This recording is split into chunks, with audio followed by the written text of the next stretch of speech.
Point of View es sin duda uno de los mods más clásicos para el motor Gold Source. De hecho, fue el segundo mod que llegué a probar, siendo el primero Azureship. Mi viejo ordenador por aquel entonces no era capaz de correr Half-Life 2 sin apagarse por sobrecalentamiento, así que me tenía que conformar con estas campañas de fans para fans, y a veces te encontrabas joyitas como estas, que se salían completamente de los esquemas que ya conocías. Si bien Azureship podía considerarse por aquel entonces un Blue Shift en esteroides con nuevas armas como el rifle de pulso de las películas Alien y nuevos enemigos como los Archers, los Panther Eyes o las fuerzas especiales, seguía teniendo un esquema muy similar a lo que vimos en el primer Half-Life y sus expansiones, pero con la llegada de Point of View digamos que las reglas cambiaron bastante. Ahora eres un Vortigaunt y estabas limitado en recursos, ya que no podías conseguir pistolas, ni escopetas, ni recoger baterías o usar los cargadores de salud. Esas cosas simples me explotaron la cabeza en su día, porque era algo que nunca había visto antes. Es verdad que hay mods en Half-Life 2 donde nos ponen en el bando enemigo, generalmente siendo un oficial de protección civil o un soldado Combine, pero las reglas no cambian demasiado y siempre parece que somos una especie de Gordon Freeman malvado, porque el gameplay no cambia. Simplemente nos hacen tener de aliados al Imperio Combine y a los rebeldes como enemigos. Algunos mods tienen el detalle hasta de cambiarnos la palanca por un bastón aturdidor o hacernos llevar robosierras para distanciarnos del gameplay con Gordon, pero sigue sin ser demasiado en algunos casos. Creo que esas cosas me hacen apreciar Point of View cuando echo la vista atrás, porque era un mod adelantado a su época, y si bien es discutible que su diseño de niveles se le nota un poco el paso de los años, nos hace sentir que realmente somos un Vortigaunt, que no podemos casi nunca interactuar con la tecnología humana y que no sabemos usar las estaciones de salud.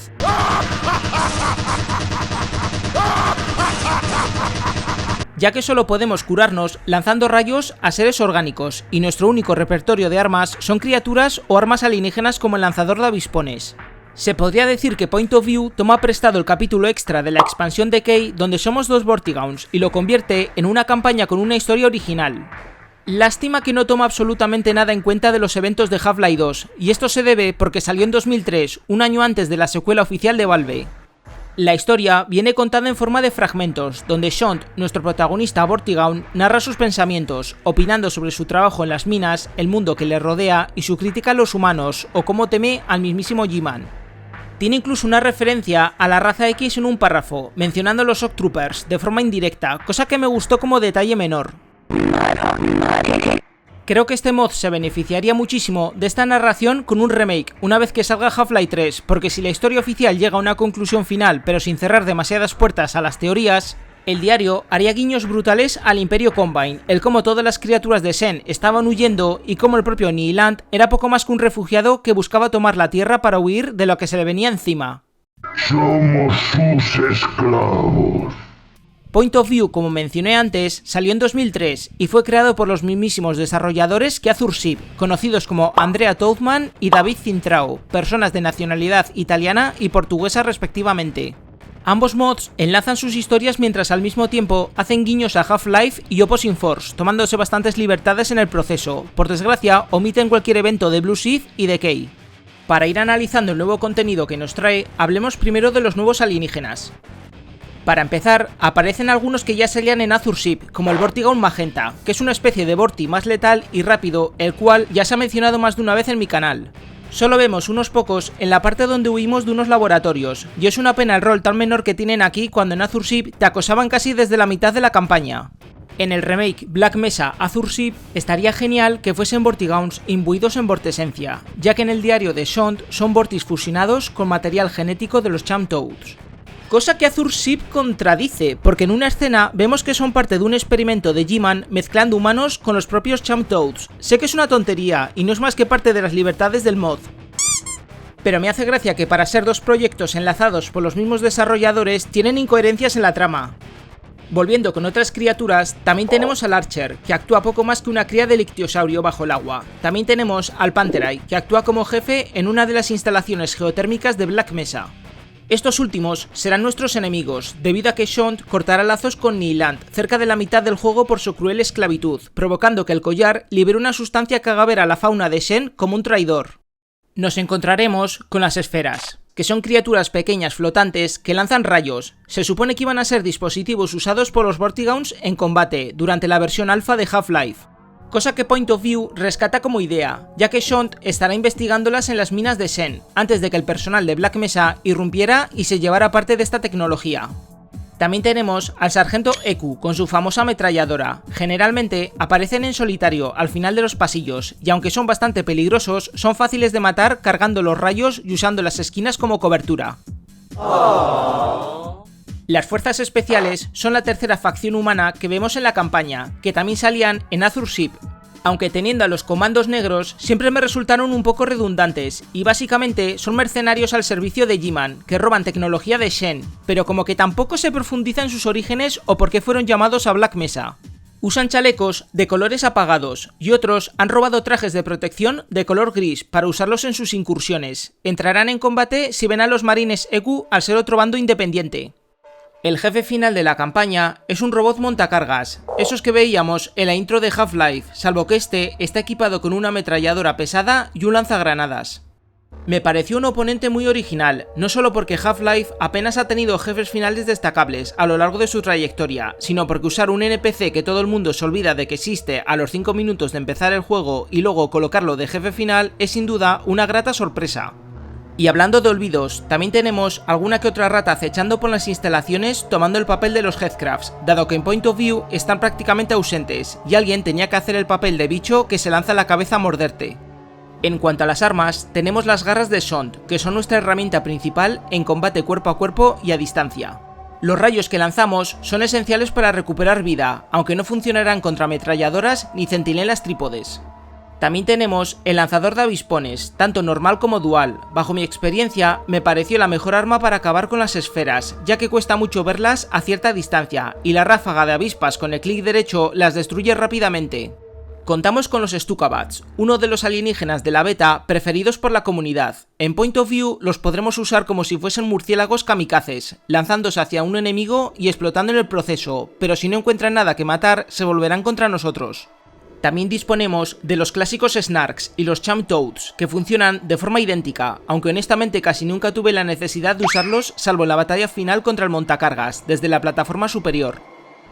La historia comienza en las minas de Shen, cerca de la sección final del original Half-Life, con Shont caminando y desbloqueando una nueva puerta en la pared. Nuestro protagonista Vortigaunt se considera a sí mismo un super trabajador comparado con el resto de su especie. Leer su diario es totalmente opcional y, como dije antes, se inventa su propio lore, al ser un juego que salió antes que Half-Life 2, por lo que no os extrañe si os encontráis cosas que no tienen ningún sentido dentro del canon que conocemos, pero considero que es una lectura entretenida y amena, ya que solo cuenta con 40 páginas. What the fuck? Shont se encarga de estudiar e investigar las esferas, esos bichos redondos de la versión alfa de Half-Life. En un momento dado, el personal de Black Mesa con los trajes de protección asalta las minas y se llevan el dispositivo XTBS, que es una unidad biotecnológica importante en la trama. Desde este punto, inicia la misión principal de nuestro Vorti, recuperar esta preciada tecnología a cualquier precio. El resto de la infantería de Shen nos ayudará ocasionalmente. También pelearemos contra estos científicos con sus trajes de protección, algo que me encantó. Pronto veremos cómo su incursión a Shen no fue algo casual. Estaban muy bien preparados, disponiendo de vehículos de combate y bases similares a las de Black Mesa, algo a lo que Shont en su diario mostrará sorpresa al no haberse percatado nunca de que la humanidad ya había construido laboratorios y bases militares protegidas por torretas. Mientras que quizás sea una exageración ver la cantidad de armamento militar que tenía originalmente los científicos en Shen antes de la invasión, considero que está muy bien recreado ver las cosas desde el punto de vista de los alienígenas, incluso con las grandes libertades que se toma el mod. Una de mis pocas quejas que tengo sobre Point of View es la casi ausencia de luz en toda la campaña. En vez de una linterna, disponemos de los ojos extras de Shont para ver en la oscuridad, aunque honestamente no ayuda mucho. No suena bien. Las torretas pueden presentar un desafío al tener tan pocos recursos para defendernos, y como son tecnología autómata, no podemos recuperar vida al lanzarles los rayos. Por suerte tenemos las piscinas, si nos revientan a balazos. Son un poco lentas al curarnos, pero tienen un curioso sonido que añadieron.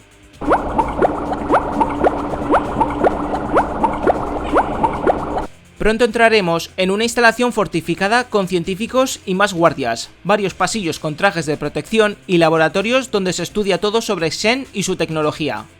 Las cosas no pueden ir.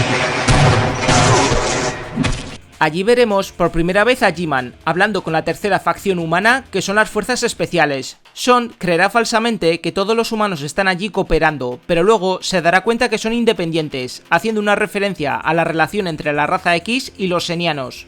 Las Fuerzas Especiales matarán a todo el personal de Black Mesa y robarán el XTBS, volviéndose los antagonistas principales del mod. Sean tratará de darles caza, saliendo de la base y persiguiéndoles por más islas de Shen.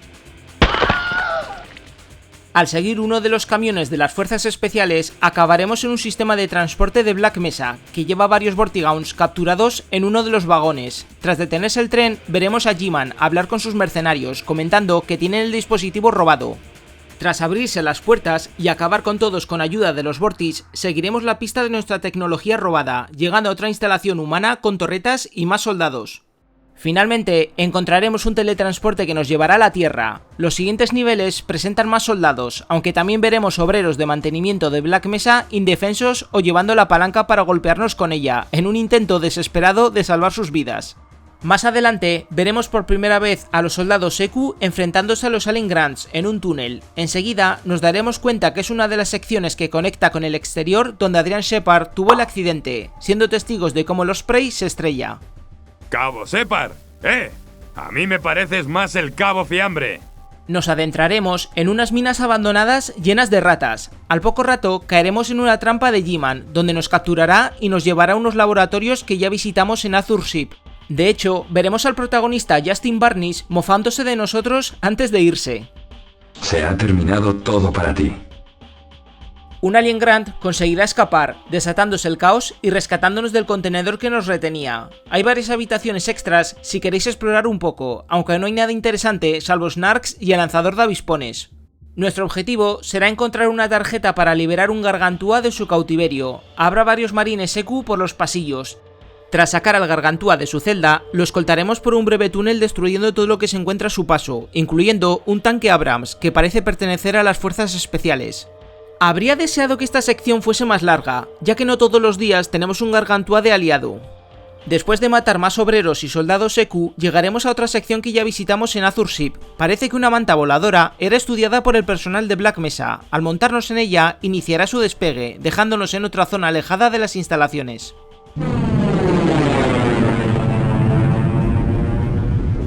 Mientras caminamos por un sistema de tranvía subterráneo matando más soldados, las esferas que estudiaba Sont empezarán a teletransportarse a nuestra posición, y no serán precisamente amigables. Su diario comenta que al estudiarlas en Shen se volvieron hostiles contra los Vortigaunts.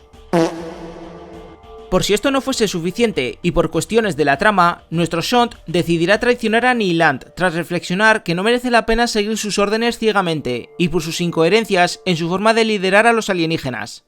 Esto hará que el collar avise al resto que eres un traidor. Claro que si no lees el diario, este momento te puede dejar muy confuso al ver cómo los Vortigaunts y Alien Grants te empezarán a atacar de repente. Seguro que hasta algunos pensaron que era un fallo del juego.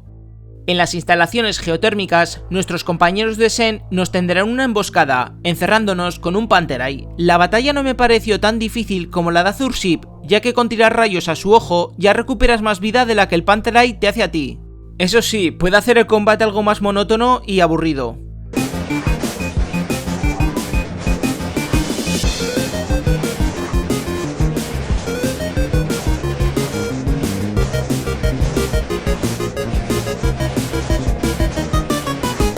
Más adelante tendremos un combate contra lo que parece ser un Bradley. Estará sujeto a una plataforma que se eleva dependiendo del piso en el que estemos. Tras limpiar el área de soldados de las Fuerzas Especiales, dejaremos caer encima una caja de explosivos para destruirlo.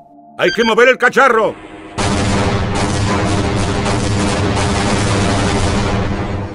Y cuando parecía que teníamos el dispositivo robado en nuestras manos, un marine EQ aparece y se lo lleva, teniendo que perseguirlo mientras más soldados se interponen en nuestro camino, especialmente los sargentos con su ametralladora. El jefe final es un robot montacargas. Pelearlo de frente es un completo suicidio, principalmente porque no recuperamos vida con los rayos y nos puede matar en cuestión de segundos. Bastará con subirte al piso superior y tirarle todo lo que tengamos. Total, estamos ya en la parte final del mod y no los vas a necesitar más. Llegaremos a la famosa presa del original Half-Life y de Opposing Force, viendo a Gordon Freeman en la lejanía nadando. Justo cuando tenemos al marine acorralado con el dispositivo robado, aparecerá un Abrams. Matamos al soldado y recibimos un misil de lleno que nos tira de la presa. El XTBS parece cobrar consciencia, volviéndose una versión mejorada de las esferas hostiles y destruyendo el tanque, metiéndose por dentro. Más esferas aparecerán mientras la escena nos hace ver que la explosión nos liberó del collar. La corriente nos sacará de Black Mesa, con Justin Barnes y Kate saliendo del coche y recogiéndonos. Point of View terminará de esta forma, no sin hacernos ver que el dispositivo flotante ha cobrado vida y parece que nos quiere perseguir con su nuevo ejército de esferas. En conclusión, nos encontramos con un excelente mod adelantado a su época y que a pesar de los años sigue ofreciendo una experiencia novedosa que muy pocos han conseguido con sus cambios en el gameplay. Se toma muchas libertades en la trama, eso es innegable, pero consigue que hasta la historia del diario sea interesante. Sé que lo dije antes, pero siempre sentí que Point of View sería uno de los mods que más se beneficiaría de un remake, especialmente ahora que sabemos más del universo Half-Life. Aunque no soy muy fan de tener a G-Man como un personaje hostil hacia el jugador, menos aún con ese ejército que se sacaron los desarrolladores de la manga, que son un copia-pega de los soldados Seku. Por lo demás, Point of View ofrece una campaña que te puedes terminar en 2 o 3 horas con calma, y recomiendo encarecidamente que lo probéis. Tiene momentos donde puede ser un desafío como los combates contra las torretas o las esferas hostiles. Como dato final, se sabe que los desarrolladores estuvieron trabajando en una secuela de Azure Ship y Point of View llamada Azure Stand, donde íbamos a jugar con Justin, Kate y Shont durante la Guerra de las 7 horas. El proyecto parece que se canceló, ya que no se ha sabido nada desde 2005. Mi más sincero agradecimiento a los siguientes miembros del canal por su apoyo y como siempre, gracias por ver, espero que hayáis disfrutado de este análisis y nos vemos en el siguiente vídeo, gente. ¡Hasta la próxima!